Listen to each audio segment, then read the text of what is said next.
तो आज हम लोग आए एसी सर्विसिंग करने के लिए, क्योंकि भैया ने हमें बताया कि काफ़ी दिनों से एसी को हमने चालू ही नहीं किया और अभी गर्मी चालू हो चुकी है। तो भैया ने ये बोला कि भैया पहले जैसे हवा देता था वैसे हमने चालू किया तो बिल्कुल भी हवा का कोई नामो निशान नहीं है, और जिस तरीके से पहले ठंडा करता था नए जैसा, हमको फिर से वैसी ठंडा कूलिंग चाहिए। तो भैया ने हमें बोला कि भैया आप ये एसी को पूरी अच्छी तरीके से एसी को खोल लीजिए और हमें नया करके दे दीजिए करके। तो हमने भी भैया को बोला कि भैया आप टेंशन मत लीजिए, आपके एसी को जैसे भी था पहले नए तरीके का हम उसको नए तरीके का बना के देंगे और अच्छी तरीके से इसकी सर्विसिंग कर देंगे करके। फिर हमने जैसे ही इंडोर को खोला तो जाली में देखा तो काफ़ी तरीके के डस्ट भरे हुए थे, उंगली से छूने से ही पता चल रहा है कि कई तरीके के अंदर में काई और अच्छी तरीके से भरा हुआ है। और फ़ैन के नीचे में देखा तो नीचे में भी धूल धूल पूरी तरीके से दिख रहा है, देख सकते हैं जैसे कि आप लोग देख ये अपना एसी के नीचे में भी पूरा अच्छी तरीके से पंखे में भी धूल अच्छी तरीके से बैठा हुआ है।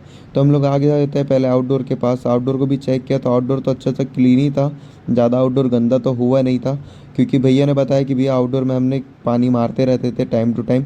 तो फिर मैं सबसे पहले पम्प डाउन कर लेता हूँ, फिर उसके बाद हम लोगों ने एसी में आउटडोर में पहले मैं पानी मार देता हूँ अच्छी तरीके से, ताकि आउटडोर जितना भी गंदगी पहले से इसमें बचा हुआ था वो भी निकल जाए।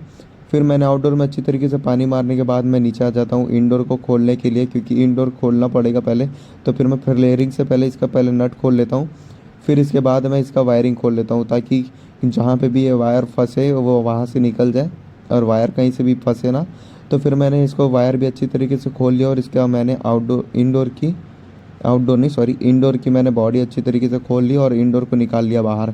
तो इंडोर को बाहर निकालने के बाद मैं जैसे दिखा सकता हूँ आपको कि अभी की इसकी कंडीशन इतनी गंदी हो गई है कि इसमें कई जगह जगह में भी हर जगह एक एक ब्लॉकेज मिल रहा है, बीच बीच में ब्लॉकेज देखने के लिए मिल रहा है जाली के अंदर में। तो अब हम लोग इसको अच्छी तरीके से इसको सर्विसिंग कर देंगे। तो पहले सबसे हम लोग पहले तो मदरबोर्ड में पन्नी लगा देते हैं ताकि इसमें पानी वानी ना जाए। फिर हम लोग प्रेशर पंप से इसको अच्छी तरीके से सर्विस कर देते हैं।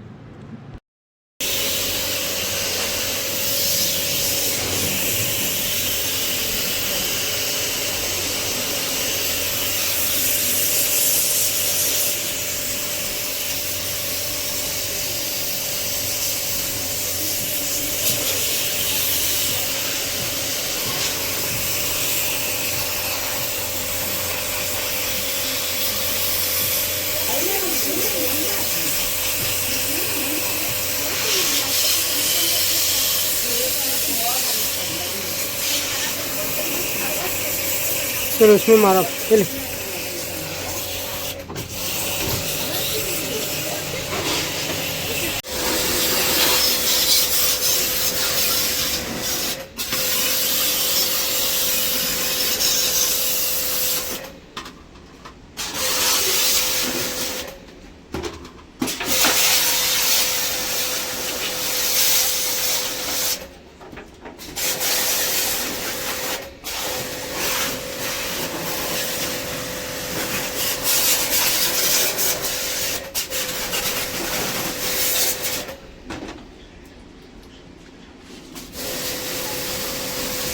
तो चला दिए थे एक बार पूरे टाइम,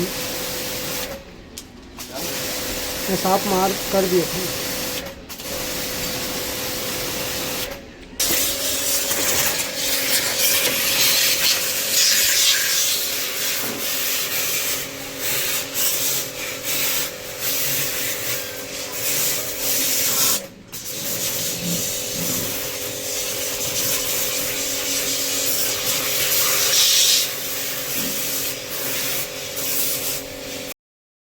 और अब आप देख सकते हैं पहले में जितना भी ब्लॉकेज अपने को देखने मिल रहा था अब उसमें से एक भी ब्लॉकेज हम लोग को देखने के लिए नहीं मिल रहा, और कॉयल अच्छी तरीके से गोल्डन टाइप में चमकने लग गई है। तो अब हम लोग जल्दी से चल जाते हैं इंडोर को फिटिंग करने के लिए। इंडोर को फिटिंग करने के लिए सबसे पहले हम लोग इसको प्लेट में बैठा लेते हैं, फिर हम लोग इसका फ्लेयरिंग टाइट कर देते हैं। तो फ्लेयरिंग टाइट करने के बाद अपना मेन काम है लीकेज चेक करने का। तो लीकेज भी बढ़िया तरीके से चेक करने के बाद हमको तो कोई लीकेज दिखा नहीं, तो फिर हमने इंडोर का बॉडी अच्छी तरीके से फिट कर दिया और अब हमारी एसी भी चालू करने की कंडीशन में आ गई है। और अब हम लोग एसी को चालू करके देखें तो कूलिंग भी काफ़ी पहले जैसे एकदम बढ़िया कर रही है। निकलेगा थोड़ा बहुत तो पानी कभी कभी